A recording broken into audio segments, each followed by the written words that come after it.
Hey guys, BuildZoid here, and today we're going to be taking a look at a overclock of the third memory kit that KingBank sent to me. This is a 2x16 DDR5-6000CL30 kit, so I've been saving it for a Ryzen setup, and I finally have a Ryzen 9 9950X because I bought one. So big thank you to KingBank for providing the memory kit, and a big thank you to the channel supporters for funding the purchase of both the CPU and the motherboard.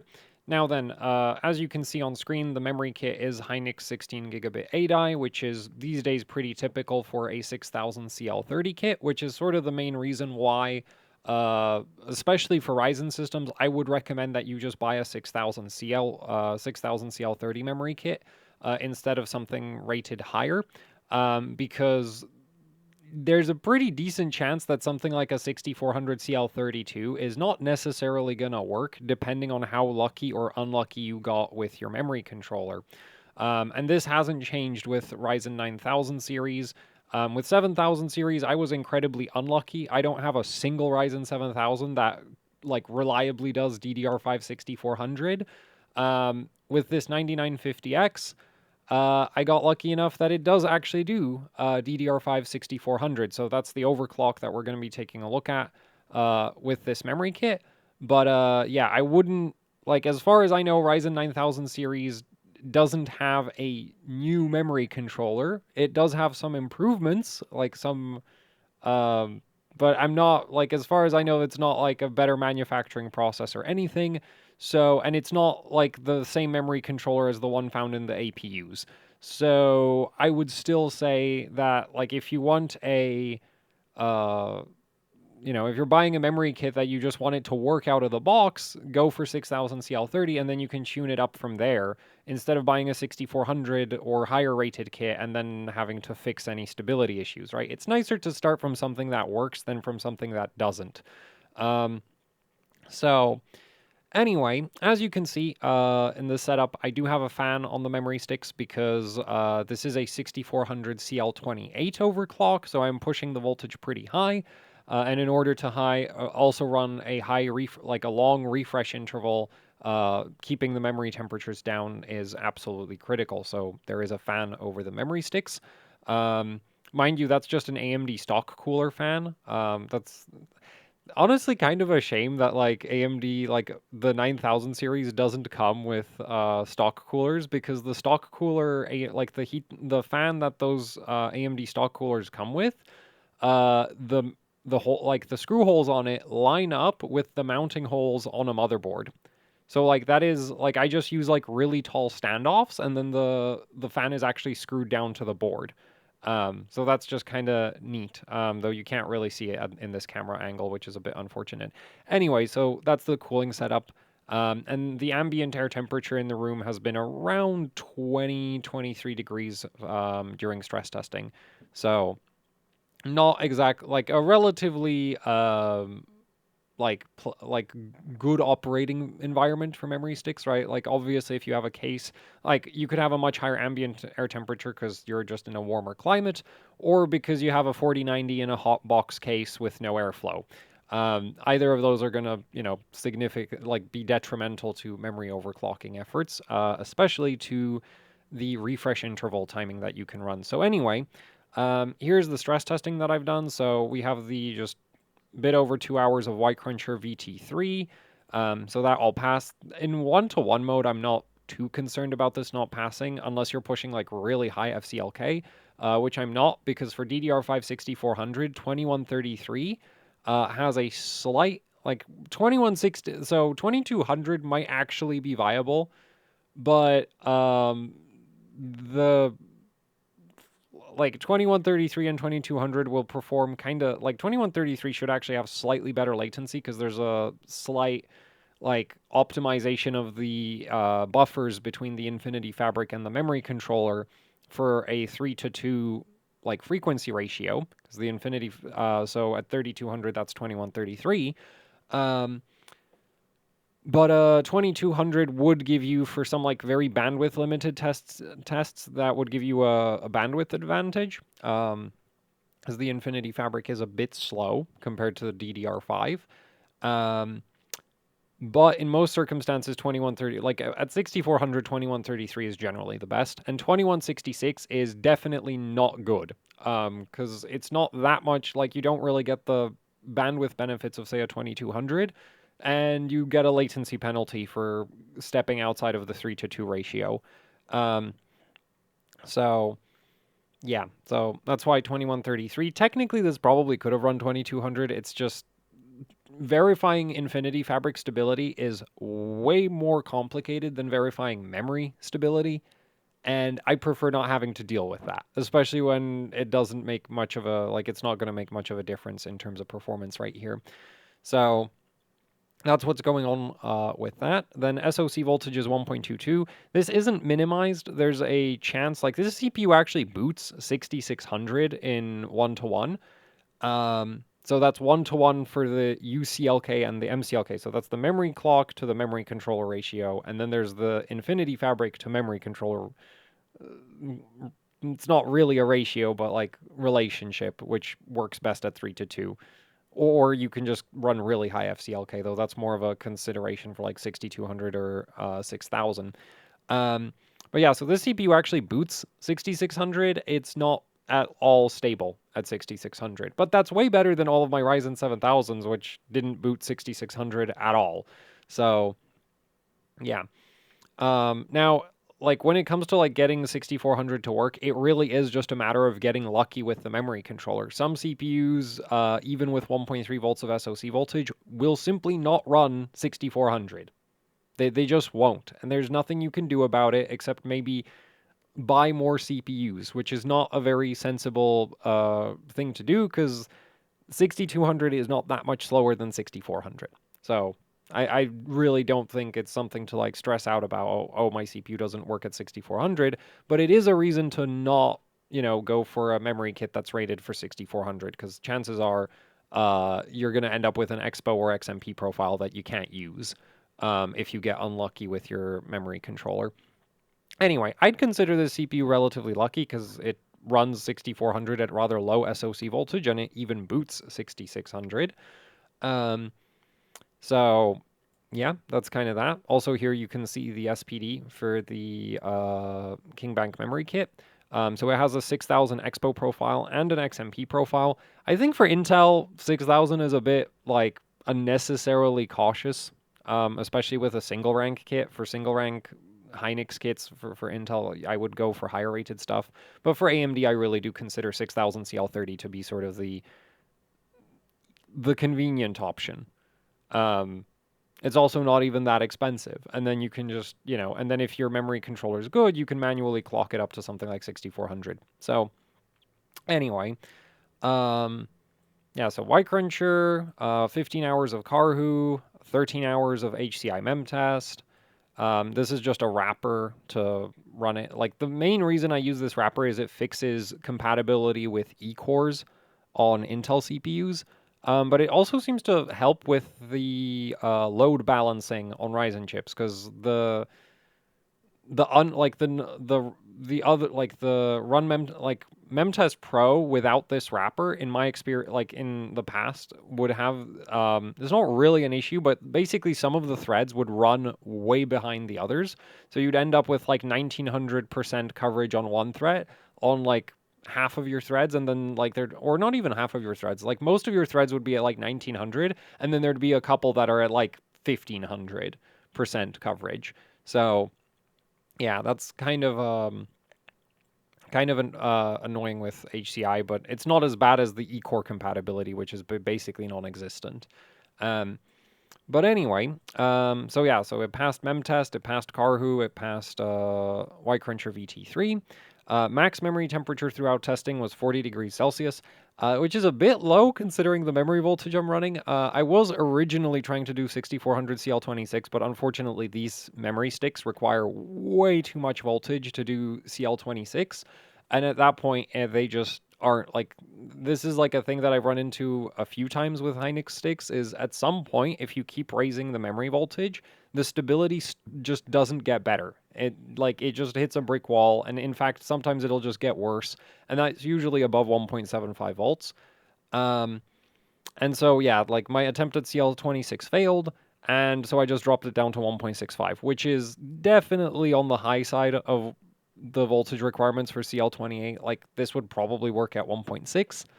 But considering that the memory stick's maxed out at 42 degrees Celsius, I'm not really too fussed about running a bunch of extra VDD voltage. It just doesn't really matter. So yeah, that's kind of that. Also, I kind of suspect that the low temperature, well, it's probably a function of the relatively low speed and also the fact that the Ryzen memory controller is really heavily bandwidth limited by the Infinity Fabric. Because at these kinds of voltages on an Intel system, I would be expecting much higher memory temperatures. But I think the Ryzen memory controller literally just, like, you can't, well, it's, the memory controller itself might be able, but the data has to go somewhere, right? So the Infinity Fabric isn't. But anyway, also you'll notice that, like, the voltage sensors are all kind of buggy, which, yeah, that's just typical DDR5 things. Like, you'll occasionally see this one flick down to like 1.36 volts, which, if it did that, this would instantly crash because CL28 is way too tight for a voltage that low to work. Anyway, also you can see that I don't have any Windows hardware errors. So yeah, like, this is this is like stable as far as I'm concerned. Like, the thing is, it's a 1-to-1 setup, so I'm not too concerned. Like, 1-to-1 mode on Ryzen, in my experience, is very well behaved. Like, it either works or it doesn't. Unless you're pushing like some very low cast latency at very high voltage, which is what I was trying originally with CL26, and yeah, that just didn't work. I might end up revisiting that with other memory kits, because that is the one place where, like, Hynix memory kits, in my experience, have a lot of variance, is just the primary timings. Like, how low can you push TCL, TRP, TRCD? That tends to vary quite a bit memory kit to memory kit. But it also doesn't impact performance that much. It's more just, it looks kind of cool in screenshots when you have 6400 CL26. But anyway, so that's I think everything I want to show in the OS. Is just like, yep, it's stable. All right, past Carhu, past Y-Cruncher, past HCI. And then in terms of timings, I mean, you can just see. We'll go through those in the BIOS again as well. Oh, one thing actually we can't check in the BIOS is the proc ODT, which you'll notice is at 240 ohms. This is like a thing with Ryzen 9000 series apparently, because yeah, it just goes to that. I am not sure why. It does seem to work though, because this board with, like, in 2-to-1 mode, it's still, like, the CPU still goes to 240 ohm proc ODT. And, like, with the 7000 series, this board, I couldn't get it to, like, run 7600 at all. With the 9950X and this insanely high proc ODT, it actually is kind of stable at 7. Like, I didn't stress test it at 7600 because 7600, when you have a CPU that can run 6400 1-to-1, there's no reason to run 7600. But yeah, like, 7600 was a lot more stable than I'm used to it being with this board. So that's like a thing, I guess. Also, I tried manually lowering the proc ODT, and that did, like, the CPU just overrode that and set it to 240 anyway. So, yeah. I'm not really, like, the thing is like, my initial reaction to this would be like, oh, this has to be creating, like, massive reflections or something, but it's stable. And it is, like, more stable than I've ever seen this board be before, especially in 2-to-1 mode. So yeah, and I'm like, I've seen some people say, like, this is going to be dangerous for the CPU. I don't see how that's possible. And, like, dangerous for the memory sticks either, because this is just a resistor that goes from like, the data DQ.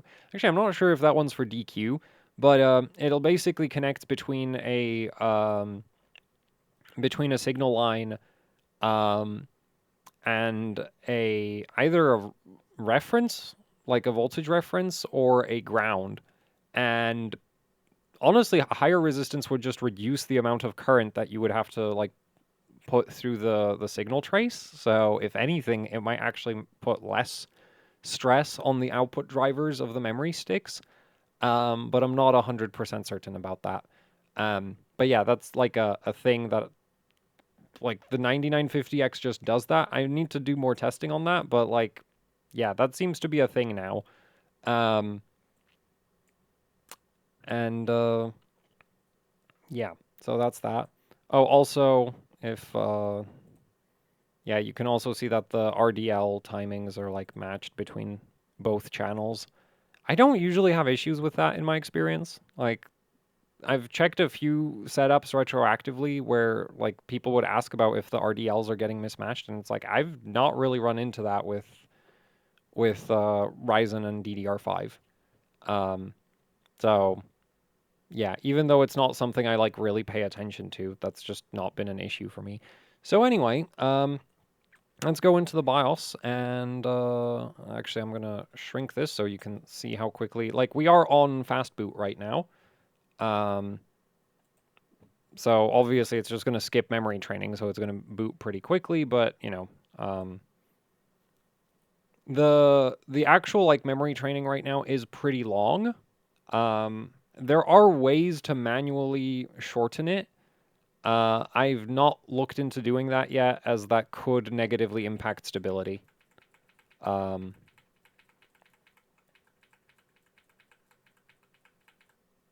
So here we are in the BIOS. And as you can see, so 6400, 2133. And if you're running these higher memory speeds, you really want to go and set this. You have to like set this, because on auto, the motherboard will go to UCLK equals MCLK divided by 2 as soon as you go over 6000, and that is going to wreck performance. So you have to make sure that like if you want, like if you're tuning in like 6000, 6200, 6400, you have even 6600 if you get really, really lucky with your memory controller. Yeah, you have to make sure that your UCLK equals MCLK is, well, turned on. Because otherwise it'll go to MCLK/2, and then your performance is going to be horrible. Anyway, so everything else down here is just auto, because I didn't, like, for 1-to-1 mode, there's not really any reason to adjust any of this. TRD WR16, WRD4. This could have actually been 2. I just kind of, it's like been a while since I did a Ryzen setup, and so I went with 4. That's my excuse. Not a good excuse, but that's what happened. WRWR-SCL at 1, which is just like a thing that works on Ryzen.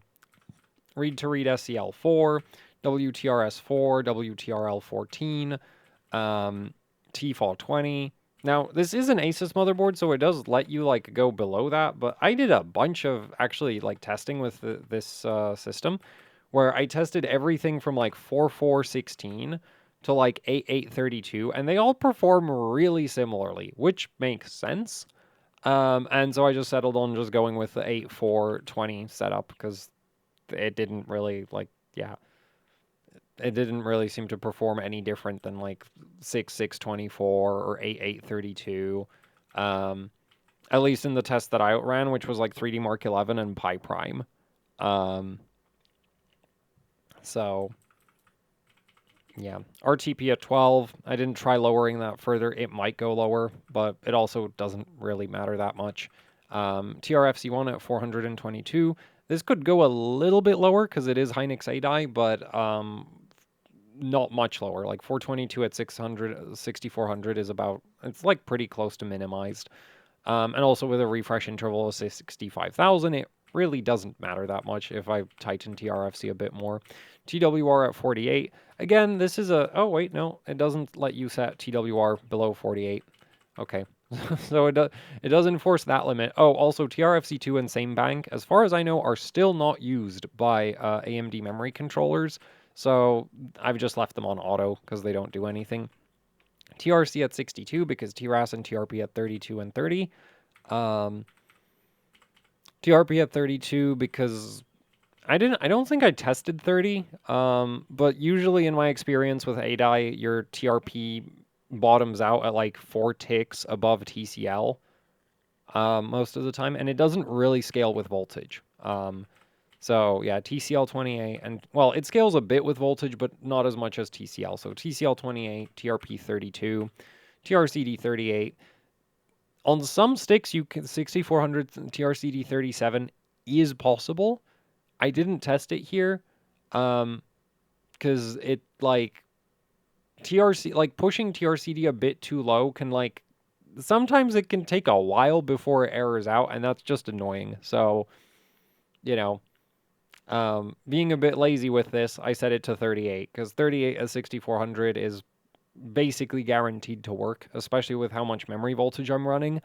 So, yeah, didn't feel like spending a whole bunch of extra time on verifying the stability of this, just for like one more tick of TRCD. So that's all of that. In terms of voltages, SoC voltage set to manual with 1.22.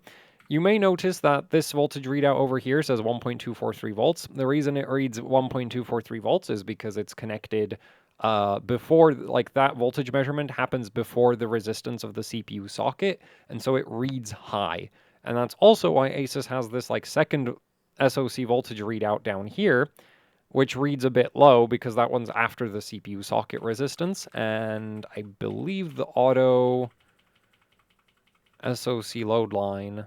Actually, we don't get to change it on this board, do we? Oh yeah, so there's like a bit of E-droop on SoC, low, like, yeah, on the SoC voltage, and we don't get to turn that off. Not that it really matters. Like, the SoC power rail doesn't really go through big, like, low, like, it doesn't really change, like, how much current is flowing through it doesn't really change very much. So, yeah, like, this doesn't really matter, but, like, that is something to keep in mind. And also, the inaccuracy of this, top sensor gets worse and worse the higher your SoC voltage is. So if your SoC voltage is, like, 1.3, this is going to read like 1.34 or something. It's going to be way off. And you should just ignore it because it's just an inaccurate voltage sensor. So anyway, that's that. Then VDDIO is at 1.4 volts. I didn't test like a bunch of different VDDIO settings to see if there's like one that's really optimal. It's like the nice thing about tuning 1-to-1 mode is that there's like a lot, like not all of the time, but a lot of the time there's a pretty big range of settings that work. And 1.4 VDDIO is not going to harm the CPU in any way, shape, or form, so I see absolutely no reason to do anything about it. And also on Asus boards, it is quite common that you might need more VDDIO than with some of the other board vendors. So that's kind of why, like with a Gigabyte board, I would probably be aiming for something around 1.3 volts.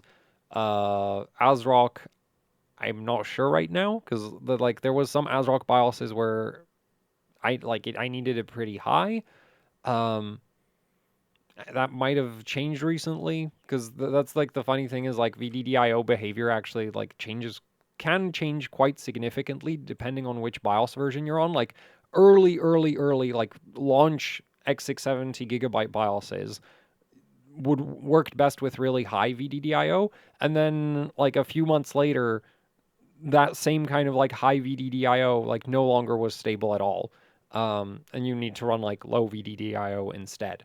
So yeah, but Asus boards in my experience have pretty consistently preferred higher VDDIO voltages, so 1.4 volts it is. It's not going to hurt the CPU. It passes all the stress tests. I'm not going to, like it works. I don't see a reason to change it if it works. VDDP is on auto, so we should have checked that in Windows, I guess. DRAM VDD at 1.65 and VDDQ at 1.35. Usually I would say you would want your VDDQ to match your VDDIO, but like it doesn't have to. And again, this is stable. So I don't like 1.4 would probably work also because we're in 1-to-1 mode. So like the margins for what is viable in terms of stability are pretty big. But yeah, like the kit, the kit defaults to 1.35, so I just kind of left it there because there was really no reason to change it, right? Because that's the expo profile for this memory kit, is 1.35 volts on everything. And all I did was like push the frequency up and push the timings down. So we need more VDD to run the lower timings. And that's basically, that's why I raised the VDD voltage. Also, high DRAM voltage mode does work, which is nice. Is for me with Asus boards, this has worked very consistently. It's usually ASRock and Gigabyte where like different BIOS versions break high voltage mode. Like sometimes like on both ASRock and Gigabyte, it's like some BIOSes have working high voltage mode and some don't, and it's just kind of random. But yeah, with Asus, I've really not run into that being like a big problem. So yeah, high voltage mode enable 1.65. Everything works. And actually, on that note, this is the 2401 BIOS, if you're wondering. So yeah. Advanced memory voltages, I didn't change anything. So that's that in terms of the main settings. Other than that, actually, wait, I think I might have adjusted the command rate, or did I forget about that?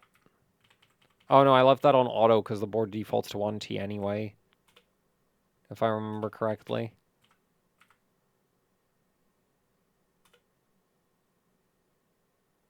Yeah. You'll have to check send timings. If it says 1T, then it, like the board defaults to 1T, at least for single rank. I think for dual rank, it would probably default to 2T. But anyway, the other adjustment I made is in the DDR options. You'll notice that I have the nitro timing set to 121. This just gives you a like slight little performance boost. If you set them too low, it doesn't post. Sometimes you can get away with like 120, but that doesn't work for me with this setup. That just like it literally just doesn't post.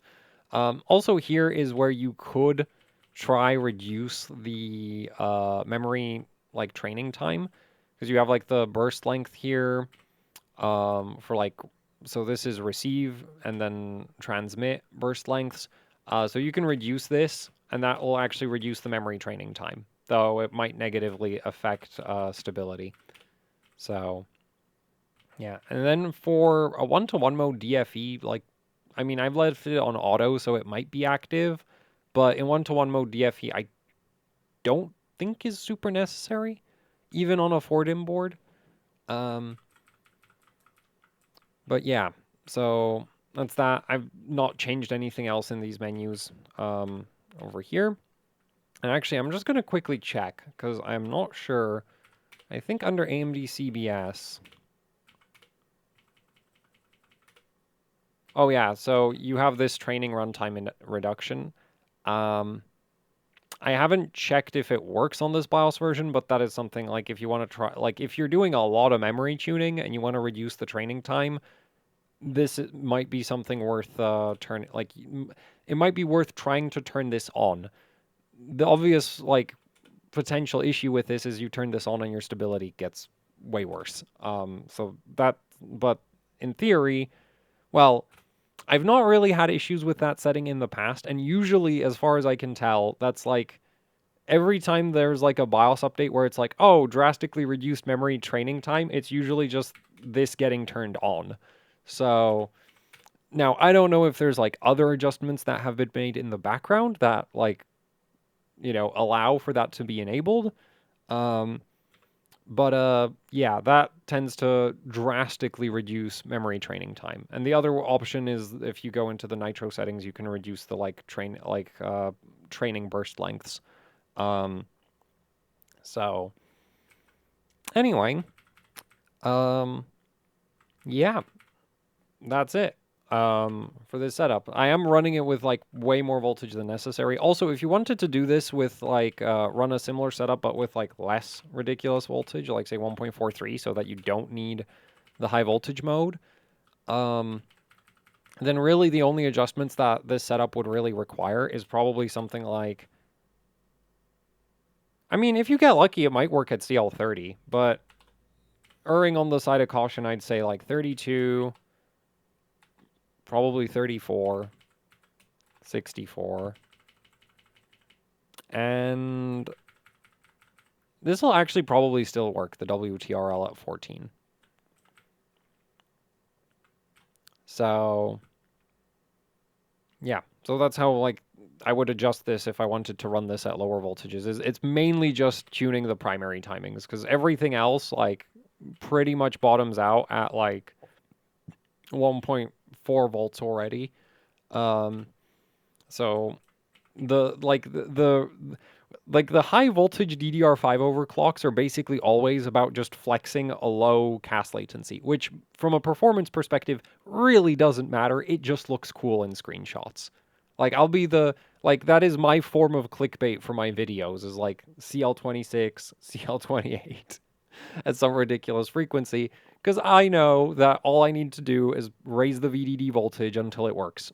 And that's just kind of convenient. So yeah. Anyway, we're going to quit without saving, because I just made a bunch of random adjustments. Oh, that's nice. The Asus BIOS just goes straight into Windows, because now we can like quickly fire up Zen timings and check the VDDP voltage, because that's the one thing that we couldn't check in the BIOS. Also, if it's actually on 1T command rate, which it should be. Oh, but it is with gear down mode. Yeah, so you could try disabling that for a slight performance boost. And in single rank, that should probably be okay. But anyway, VDDP is at 0.95. Yeah, which is a perfectly reasonable VDDP voltage. So no reason to change that. Like VDDP is a voltage that, especially in like high-speed 2-to-1 setups, sometimes needs a lot of fine-tuning. But again, 1-to-1 mode is really easy to set up. Because you're at low speeds, the margins for things to work are just way bigger than they are at like high speeds in 2-to-1 mode. And also in 2-to-1 mode, you really do have to be above 7600 to justify being in 2-to-1 mode. Because otherwise you're better off running even like 6200 1-to-1 is just generally going to be better. So anyway, yeah, that's it for the video. So a big thank you to KingBank for providing all of the different Hynix memory kits that I've recently been testing. I will actually be using them more, because now I have this 9950X and I have some X870 boards. So, you know, these kits. I think the next one I'm going to do is the 24 gigabit, the 6800 CL3034 kit that I have from KingBank, is we're going to run that on one of the... Though it would probably be best if I just took this kit again for like a direct comparison of like how much better is X87, like, well, how much better is the X870 Hero compared to the, what is it, the ProArt Creator board that I'm using here. So yeah, decent chance we'll see this kit again with this CPU again, but on a different motherboard. And then one of the other KingBank kits again. And then I also have like a 7800 rated G-Skill kit that I want to test. And actually I have like a whole bunch of DDR5 kits that I want to run on X870. But yeah, so that's coming in the future. Decent chance I'll probably live stream that, but like not on the same day that this video comes out, because yeah. Anyway, so that is it for the video. So big thank you to KingBank for all of the memory kits, and a big thank you to the channel supporters for funding the CPU and the motherboard. So that I'm using here. So yeah, that's it. So thanks for watching. Like, share, subscribe, leave any comments, questions, suggestions down in the comment section below. If you'd like to support what I do here with actually hardcore overclocking, there's a Patreon link down in the description. There's Teespring. Actually, that link is broken now, so I need to fix that. But there's like links. Some of them probably work. You could check them out. I would really appreciate it. And yeah, that's it for the video. So thank you for watching, and goodbye.